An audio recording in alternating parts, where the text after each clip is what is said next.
Now, look, I want to ask you, there was quite a worrying incident took place over the South China Sea. The US military have released a statement saying that a Chinese fighter jet conducted an unnecessarily aggressive manoeuvre during an intercept of a US spy plane. Is this an indication that tensions are escalating? It is, Shari, and it's another instance of repeated unprofessional behaviour by the People's Liberation Army over the South China Sea.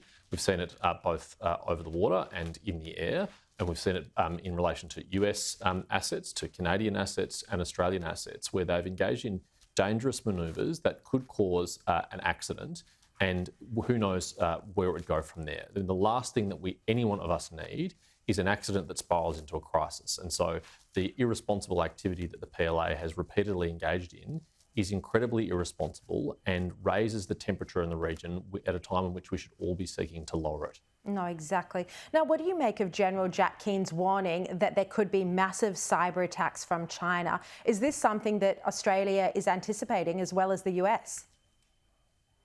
He's right to be concerned about this. Last week, the Australian Cybersecurity Agency, Australian Signals Directorate, joined with all of its Five Eyes partners to publicly attribute an attack on a US critical infrastructure facility in Guam.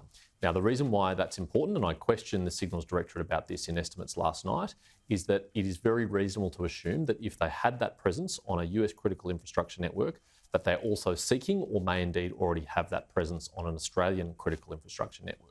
Now, there is no innocent reason, there's no innocent purpose to be lying dormant on the critical infrastructure network of a potential adversary. The only reason you would do so is to engage in first espionage and second to be able to engage in sabotage if you choose to do so in the future. So the warning from the retired general is absolutely on the money. So does Australia need to take action then to make sure that, China or other hostile actors aren't lying dormant on our critical infrastructure?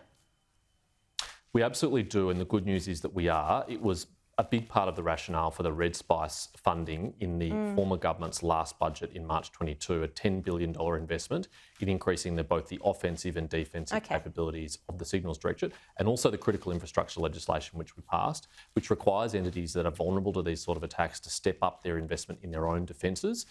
But we can't afford to be complacent. This is a constant challenge.